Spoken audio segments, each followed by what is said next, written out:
Hello again. It is Wing Nation presented by Sage Fruit, talking sprint car racing, our favorite time of the week, and we are so glad that you have joined us. Steve Post in our studios here in Concord, North Carolina.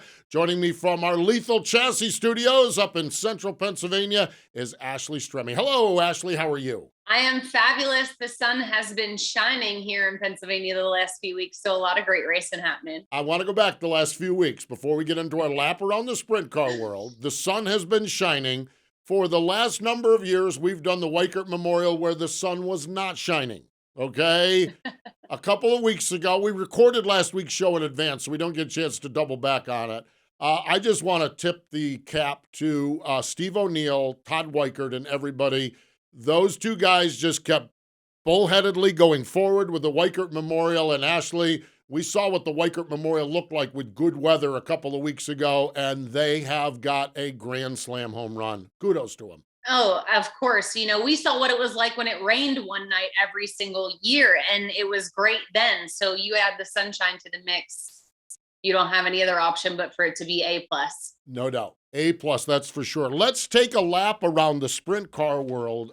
This past weekend, Ashley, I was in Missouri for Gateway for the NASCAR deal, and had a chance to go to a couple different really cool racetracks, Tri-City Speedway in Pontoon Beach, Illinois, and St. Francis County Raceway in Farmington, Missouri.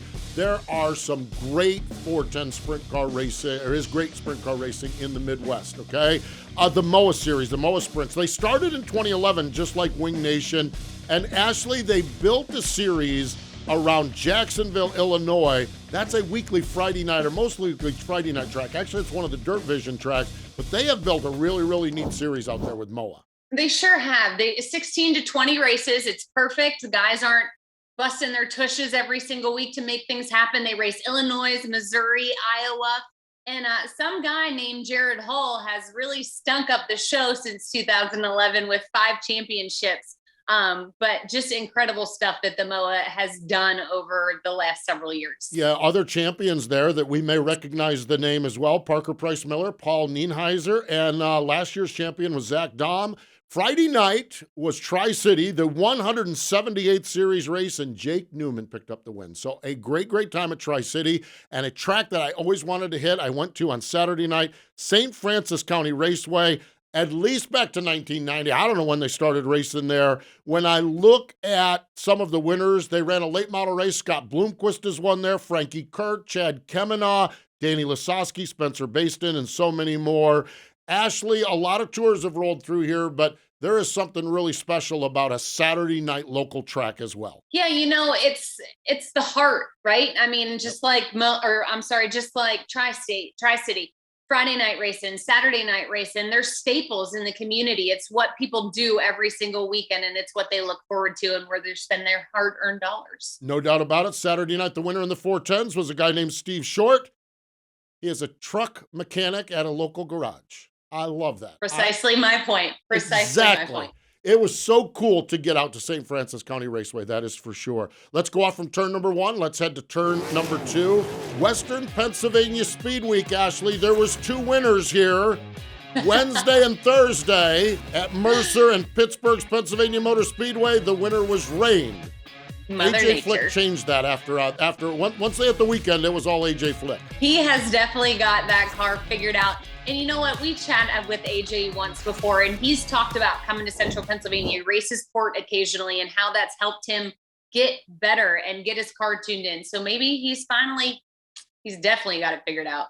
$3,000 win at Lernerville, $3,000 win at Sharon, $3,000 win at Tri-City on Sunday night, and he won the $3,000 point championship. So really, really cool stuff. Great for AJ Flick, scoring the victory in his Western Pennsylvania Sprint Speed Week. I've talked about this a lot. I love Western Pennsylvania, and their Sprint Speed Week was really, really cool. That is for sure. Here's what we're going to do. We're going to step away in just a moment, but we're going to talk to the Knoxville Raceway point leader, Austin McCarl. Austin and all of the Knoxville regulars are hooking up, matching up, battling up, challenging up with the World of Outlaw NOS Energy Drink Sprint Car drivers this weekend It is the Brownells Big Gun Bash at Knoxville Raceway. So when we come back, joining us on the Hercules Tire Hotline, we'll talk to Austin McCarl.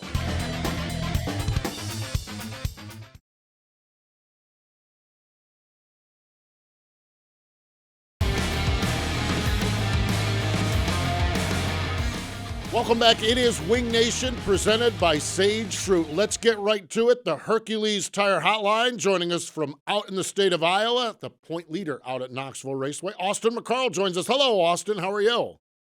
Good, guys. Thanks for having me on. It is great to have you on. You're getting a little company this weekend. The World of Outlaw NOS Energy Drink Sprint cars are going to roll into town. What's that like as a Knoxville regular when those guys roll in?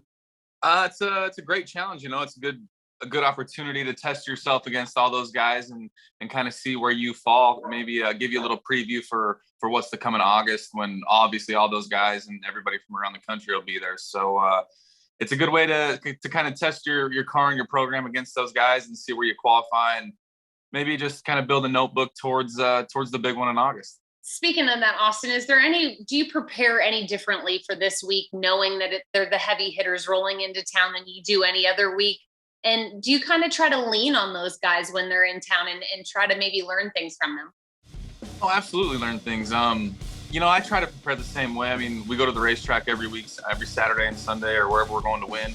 And Knoxville's very tough on a Saturday night program anyway. And obviously we're on the same tire. It's not like when we, should have ran Houston's last night, got rained out. We're on a little bit different tire than we are on a weekly basis. So Knoxville, I'll roll in there with pretty much the same program and, just hopefully not draw the back of what I assume will be two groups of qualifying on Saturday, and try and lay down a lap. And then it's all about just racing your car. I mean, those guys are the best in the world. And I think we've got a car the last few weeks that's raced really well, and qualifying just kind of been our struggle. So hopefully, with the Outlaw format, qualifying is a huge portion of it. And, just setting yourself up and putting yourself in position. It's a lot easier to start up front and stay up front than it is to start in the back against those guys and move your way forward. I mean, everybody's so tough nowadays. So we'll just roll in there like we normally do and ready to rock and roll. Austin, how does a team work on a qualifying setup? It's because it's like one lap. It's not like you test like NASCAR. We used to test for 3 hours. How does a team work on a qualifying setup? I wish I knew. I've been trying a lot of different things lately. A lot of it is too, definitely draw. It depends. You got to have a good motor program, obviously, to qualify. This is motorsports. The guy with the best motor usually has the most fun, and especially with the Outlaws in their format.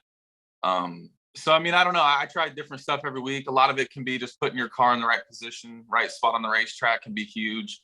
And having a good car, you got to roll around Knoxville like a pavement car. You know what I mean? Is try to not move your hands, and every little twitch, every little thing is a little bit of mile an hour. We're all so close. I'm sure the top 10 next week will be crazy within a tenth. You know what I mean? And what is that? Less than a foot?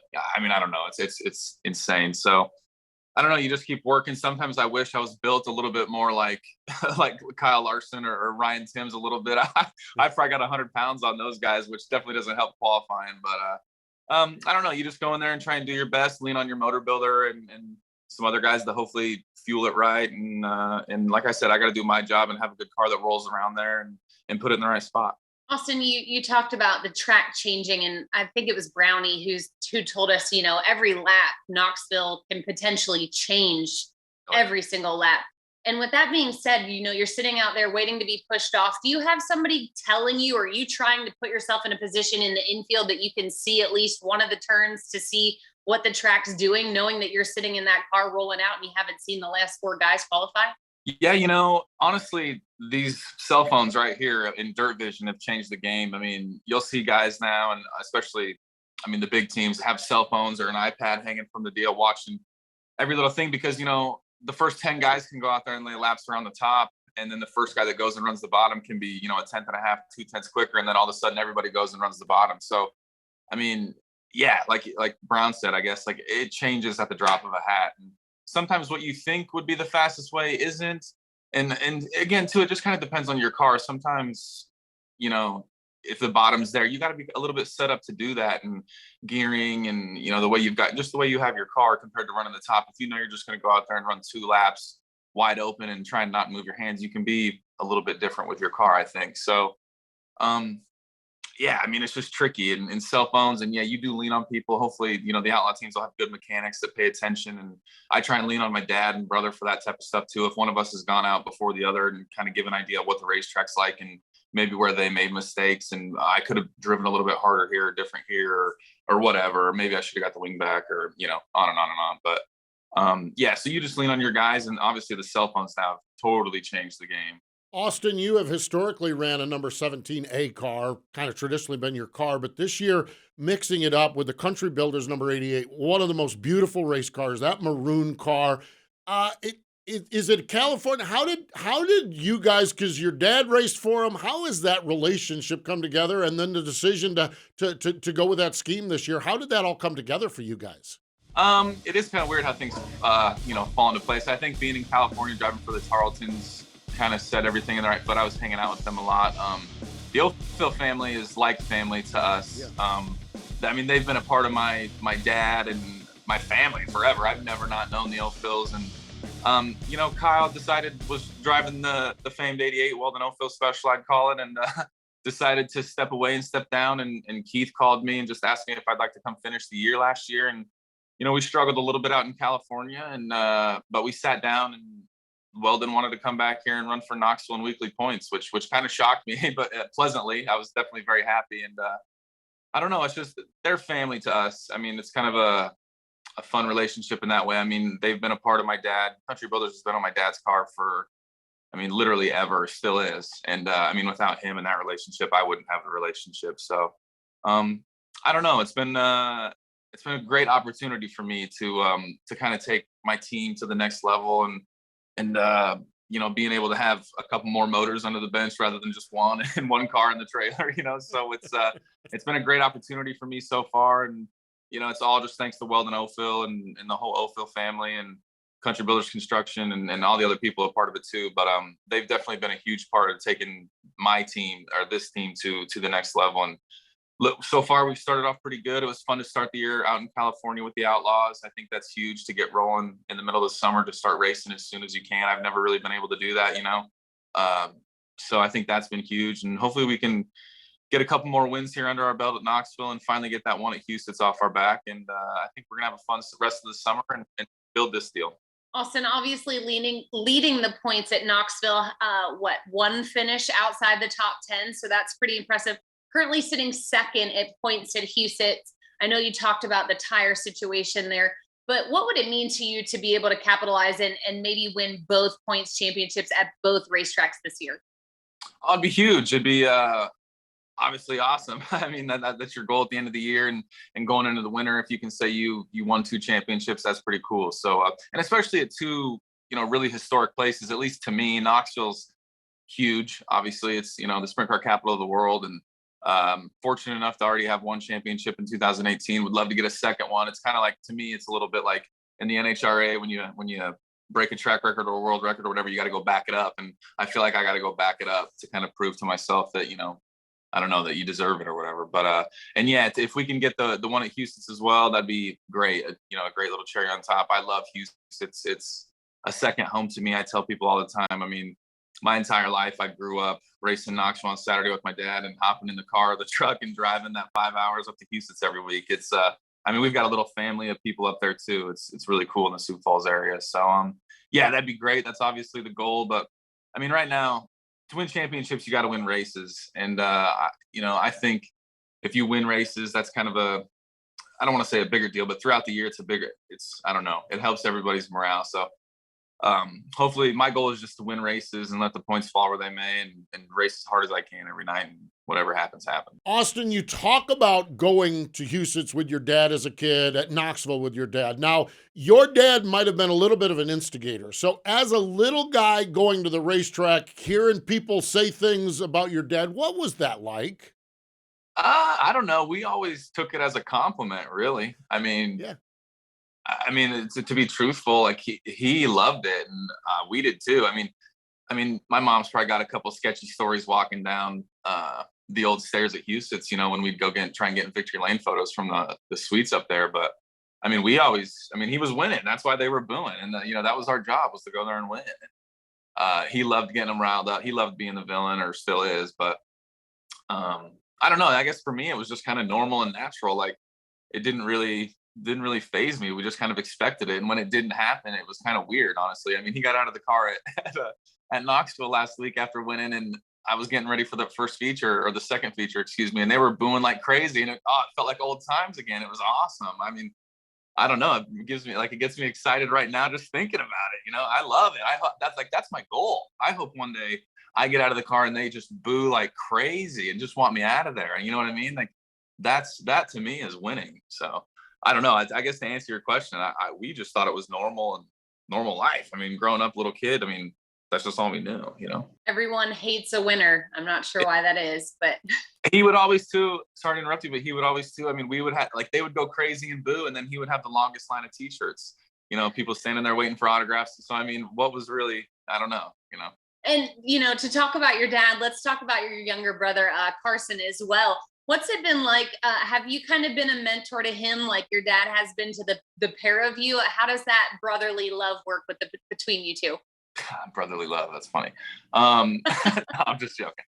No, yeah, I try to help him out as much as I can. I mean, I've been mechanicking and working on cars a lot longer than he has. And, I try and help guide him and, teach him as much as I can, and vice versa. I mean, he's definitely like, he works and builds his own stuff just like I do, and works on it and mechanics it during the week and at the racetrack. And, we lean on each other. A couple of times early in the year, he kind of tried some stuff, and, it kind of helped us both kind of test, and now I'm running that stuff. So, I guess to answer the question, I mean, yeah, it's definitely brotherly love now. Maybe not like when we were 8, but yeah, we get along great, and I try and help him as much as I think he tries and helps me. I mean, we had a bit of a debacle in that first feature last week, and he was right in there with me trying to fix the race car. So, and even offered me his race car for the second feature if mine was torn up too so bad. So, I mean, that just goes to show. I mean, yeah, definitely brotherly love now, and I don't know.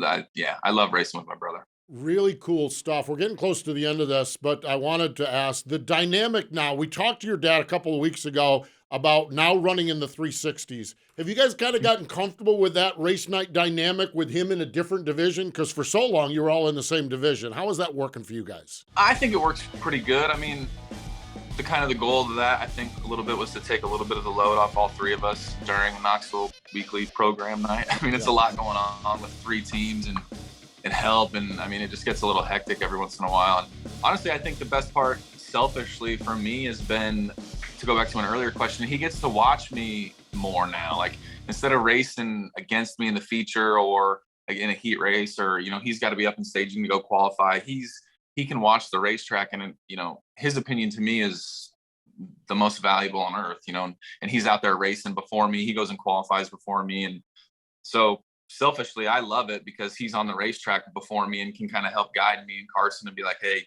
XYZ. And, he gets to watch my race car now, and we get to debrief after the feature, and he can give me his thoughts and kind of notes and what he sees. And that's something I've never really had. And so I guess I love it. I mean, I think he's having fun too. I mean, I think he's having fun helping me and Carson and watching, and it's definitely a different dynamic. It's definitely weird, I guess, in a little bit, but not really at the same time. I mean, he's still racing with us, and I don't know.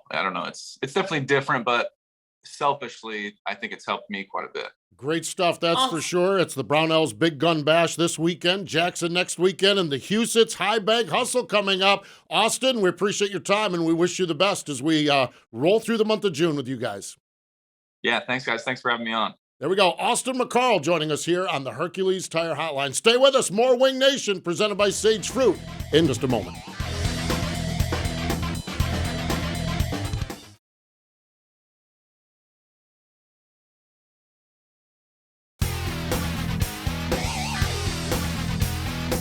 Welcome back. It is Wing Nation presented by Sage Fruit. Always enjoy chatting with Austin McCarl. Glad he joined us on the Hercules Tire Hotline. Ashley, before we talked to Austin, we were in the middle of a lap around the sprint car world. Let's pick that back up.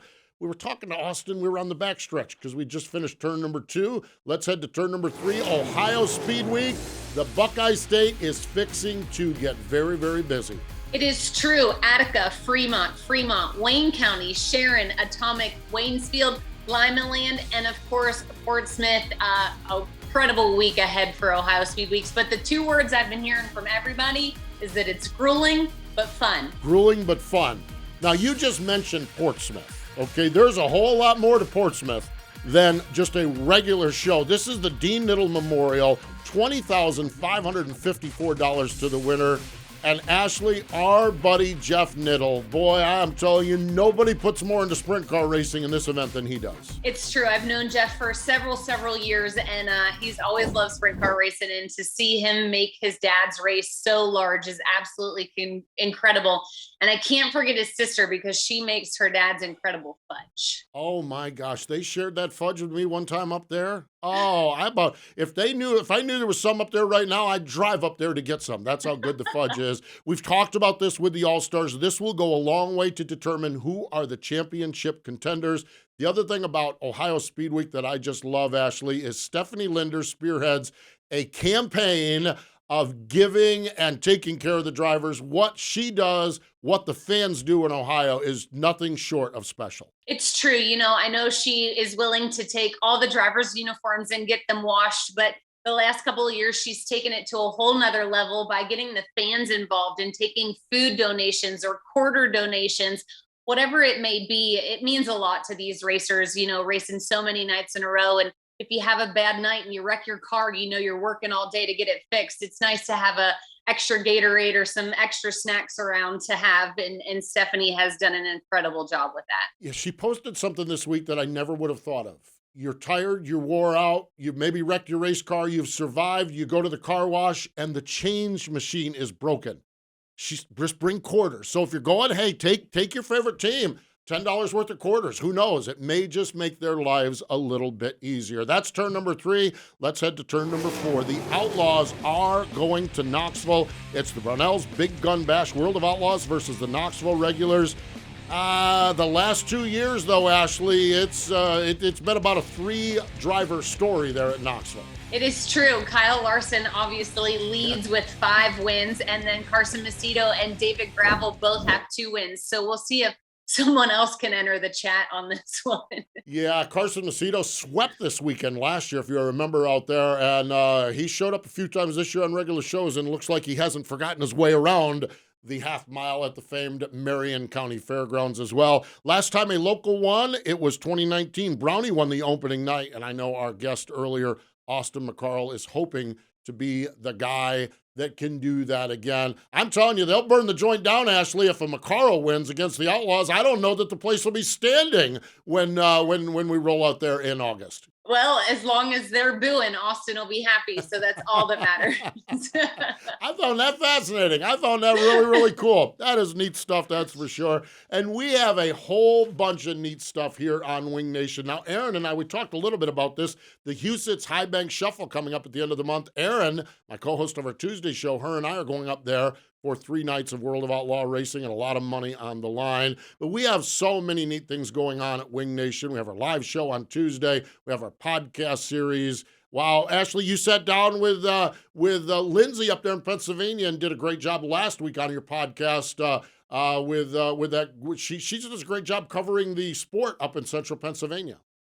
She sure does. It's awesome to see the news industry get involved in racing in central Pennsylvania, not just sharing the bad stories that come out of it. And she's there every single week at one of the big races making it happen. Yes, indeed. She does a great job. You can find it all on our Wing Nation YouTube page. Thanks for joining us this week on the show.